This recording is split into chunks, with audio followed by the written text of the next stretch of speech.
Todo lo que está aquí circunscrito en amarillo corresponde a lo que se denomina como diencéfalo. El diencéfalo está formado por cuatro regiones que acá no se hace una división de anatomía externa e interna, sino se señala de que la anatomía del diencéfalo son cuatro regiones anatómicas, que es una mezcla de sustancia gris y sustancia blanca. La primera de ellas es el tálamo, en la cual existen dos tálamos. El tálamo se ubica en la porción superior del diencéfalo y tiene funciones de relevo sensorial, es decir, todas las vías que conducen impulsos, por ejemplo de tacto, dolor, visión, primero dentro de sus relevos sinaptan en tálamo antes de enviar los impulsos directamente a lo que es corteza cerebral. También también tálamo permite regular todo lo que se relaciona con el funcionamiento de la corteza cerebral. Hacia antero inferior de tálamo encontramos lo que corresponde a hipotálamo. El hipotálamo es una región que contiene varios núcleos grises que controlan, por ejemplo, todo lo que son los ritmos circadianos o ritmos biológicos, funciones que tienen que ver con el control o el proceso de homeostasis. También está relacionado el hipotálamo con el control endocrino, ya que secreta hormonas que van a regular a la glándula hipófisis. También el hipotálamo regula el sistema nervioso autónomo, simpático y parasimpático. Y tiene una función también de integrar parte de lo que es el sistema límbico, que es un componente del sistema nervioso específico en lo que es emociones y conceptos de memoria.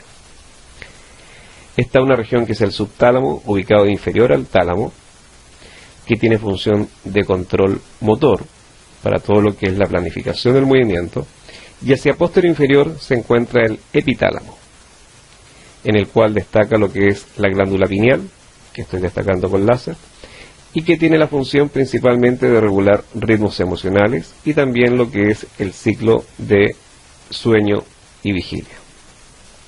Existen dos tálamos, un hipotálamo, un subtálamo y un epitálamo.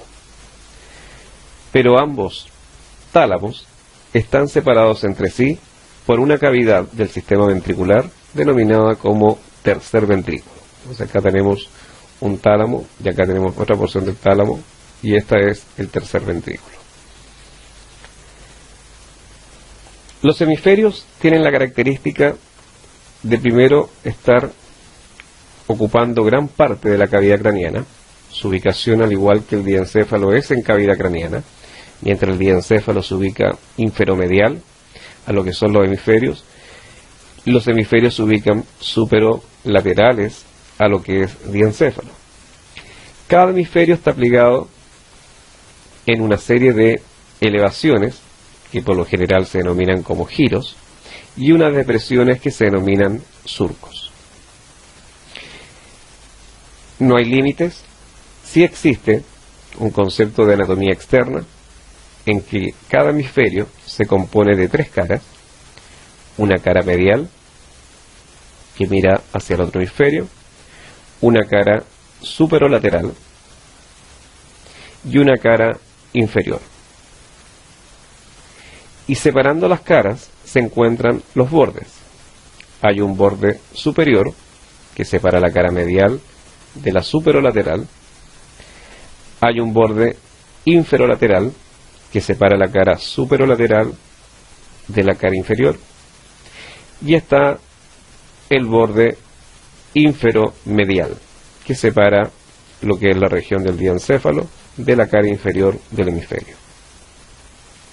Y ahí podemos ver que externamente cada una de estas caras y márgenes o bordes posee estos relieves que se denominan como giros, o también llamados como circunvoluciones, y que además existen estas depresiones que se denominan surcos. Hay surcos que son más profundos que otros, y eso permite separar a cada uno de estos caras de los hemisferios en distintos lobos. Es así que existe, por ejemplo, un surco, que es el que estoy marcando, que corresponde al surco central, o también llamado surco de Rolando. Existe un surco que se denomina lateral o de Silvio, que incluso comienza por la cara inferior de lo que es el hemisferio cerebral, y existe un surco que se denomina parieto occipital.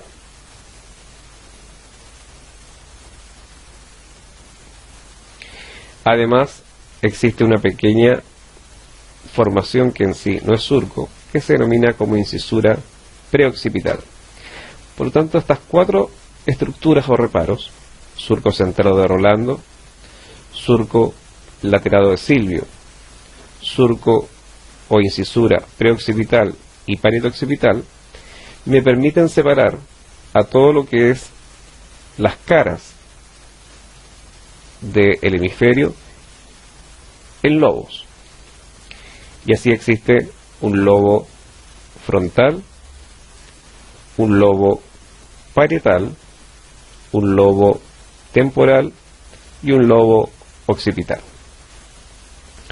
que en esta otra cara vendría siendo toda esta porción como lobo frontal, lobo parietal y acá lobo occipital, y esta porción es parte de lo que es el lobo temporal. Pero existe un quinto lobo que está oculto en el fondo del surco lateral, y acá se muestran dos herramientas llamadas erinas que permiten separar las porciones del surco lateral llamadas opérculos, y acá vamos a encontrar un quinto lobo que se denomina ínsula, o también llamada ínsula de Rey. Esa es la anatomía externa de cada hemisferio: caras, márgenes, giros o circunvoluciones y surcos, surcos principales y los lobos que se separan en cinco divisiones. Acá tenemos otra imagen que muestra la separación de los distintos lobos. En esta imagen además se hace mención a otro aspecto, que es una porción que está rodeando al diencéfalo y que se le llama como lobo límbico, o también llamado como sistema límbico.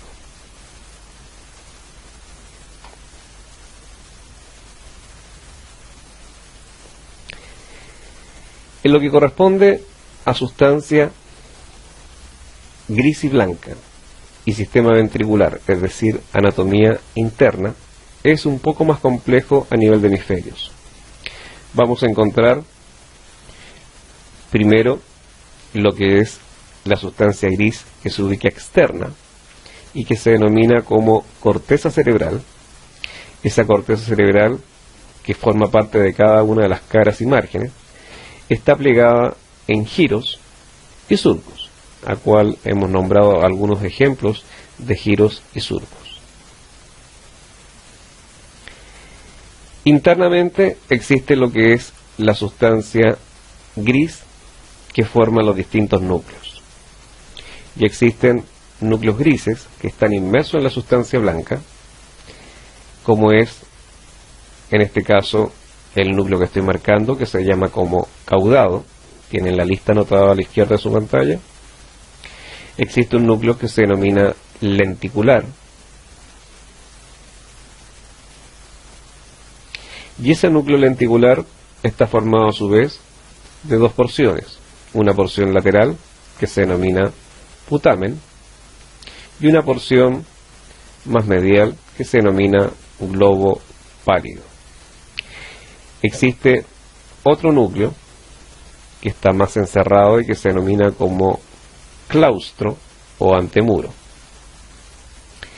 Y por último existe una porción que aquí algo se observa de un plegamiento interno que tiene la corteza del lobo temporal, que se denomina como amígdala. Esos son los núcleos principales del hemisferio, que en conjunto muchas veces se le denomina como núcleos de la base o antiguamente llamados como ganglios de la base, que tienen una función principalmente en lo que es la planificación del movimiento. Pero lo que corresponde a la amígdala tiene funciones que son más de la importancia emocional que se le da ante un estímulo. Así como existe la sustancia gris, existe la sustancia blanca. La sustancia blanca está formando grandes agrupaciones bajo la corteza que se denomina como centro oval. Pero también hay una sustancia blanca que comunica un hemisferio con otro y que son denominadas comisuras, en la cual la principal comisura corresponde al cuerpo calloso, que es la que estoy marcando en la imagen. Y hay otras comisuras más pequeñas como son, por ejemplo, esta que se denomina como fornix o trígono. Existe sustancia blanca que es la que separa a los distintos núcleos grises que ya se han mencionado. Y a esa sustancia blanca se le denomina como cápsulas. Por lo tanto, existe una sustancia blanca que está separando esta porción de corteza, que de hecho este es el surco lateral y esta es la ínsula, por lo tanto. Entonces la sustancia blanca que está entre la corteza del lóbulo de la ínsula y el antemuro se denomina como cápsula extrema. La sustancia blanca que está entre el antemuro y el putamen se denomina como cápsula externa, que es la que estoy acá marcando en rojo. Y por último, la sustancia blanca que está entre lo que es el núcleo caudado y también parte de tálamo, junto con el núcleo lenticular, se denomina como cápsula interna. Eso es lo que se observa en este esquema que muestra un corte transversal de lo que es los hemisferios, y específicamente el cerebro. En un corte longitudinal se observa exactamente lo mismo. Sustancia gris externa, formando los giros y surcos, que se denomina como corteza cerebral en las distintas caras. Esta es parte de la cara medial, también es parte de la cara medial, y esta es la cara superolateral. Y acá vemos uno de los surcos más profundos que tiene el hemisferio, que es el surco lateral, y en el fondo está el lóbulo de la ínsula. Encontramos también lo que corresponde a los núcleos grises. Por un lado está el antemuro o claustro, el núcleo lenticular con su parte más lateral, que es el putamen, y la porción más medial, que es el globo pálido. Y acá encontramos el núcleo caudado, y esta porción de acá también se denomina como núcleo caudado, que se llama núcleo caudado porque tiene una porción de una cabeza y una cola, que es la que se observa en este corte. Esto que se observa acá es tálamo. Por lo tanto, si este es el tálamo, este es el otro tálamo, este espacio que queda entre tálamo es lo que se denomina como tercer ventrículo. La sustancia blanca corresponde al centro oval, que es gran parte de la sustancia blanca. Está la que comunica un hemisferio con otro, que son las comisuras, en este caso el cuerpo calloso, o en este caso el fornix o trígono. Y están las cápsulas que separan a la sustancia gris. Está la cápsula extrema que separa a la corteza de la ínsula del antemuro, la cápsula externa que separa el antemuro del putamen, y está la cápsula interna que separa a lo que es el núcleo lenticular del caudado y del tálamo. Todo esto es cápsula interna. Recuerden que las cápsulas centroval y comisuras están formadas por sustancia blanca, por lo tanto ahí se conducen impulsos en distintas direcciones. Pero queda un componente de la anatomía interna del hemisferio, que son las cavidades del sistema ventricular, y eso corresponde a los ventrículos laterales, y siempre la pared lateral del ventrículo lateral está formada por el núcleo caudado. Y en este otro corte esto también corresponde a ventrículo lateral y esto también a otra porción de los ventrículos laterales.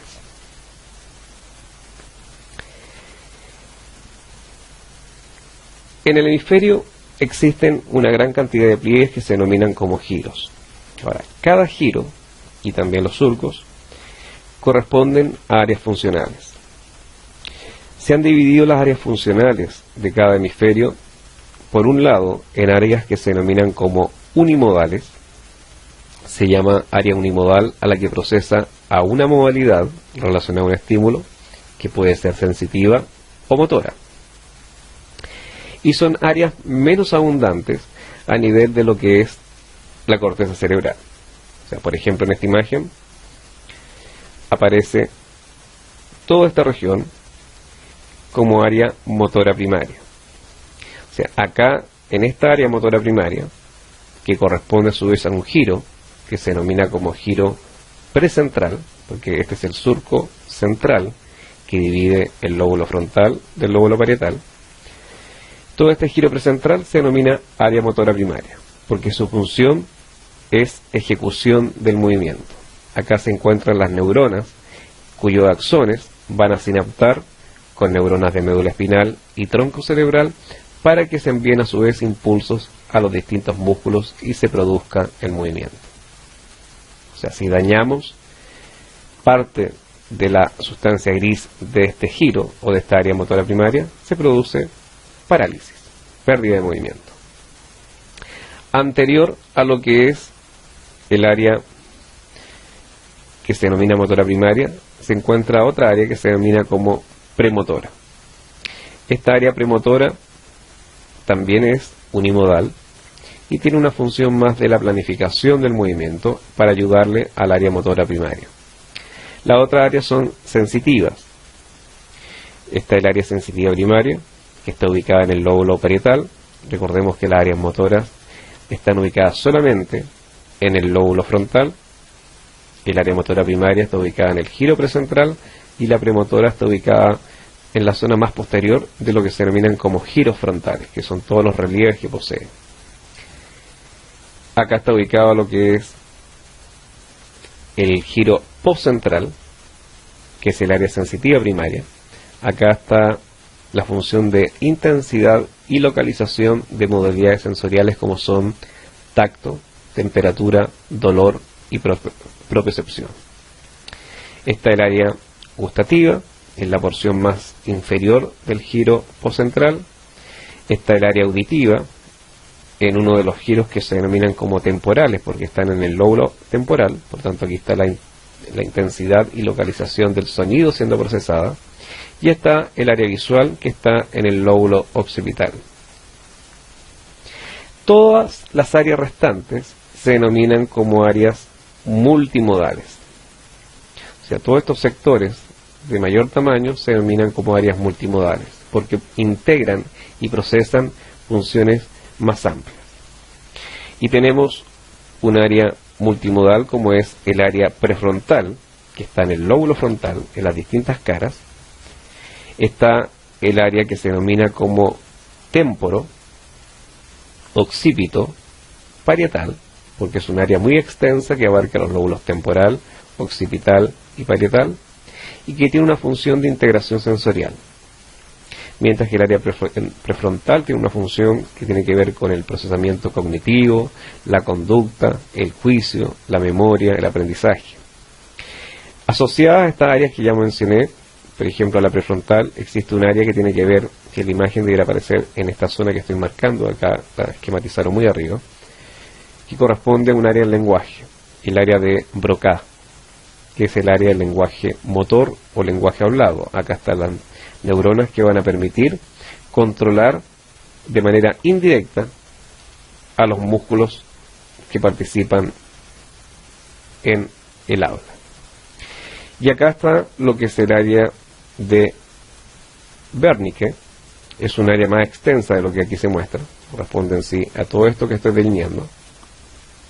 Esta área de Wernicke está ubicada tanto en el lóbulo temporal como en el lóbulo parietal y tiene una función también del lenguaje, pero desde el punto de vista más sensorial. Acá se procesa lo que la persona sabe qué tiene que decir y envía los impulsos a Broca para que controle los músculos que tienen que expresar el habla. O sea, si una persona tiene dañada el área de Wernicke, puede hablar, pero hablar solamente incoherencias porque no está procesando sensorialmente el lenguaje.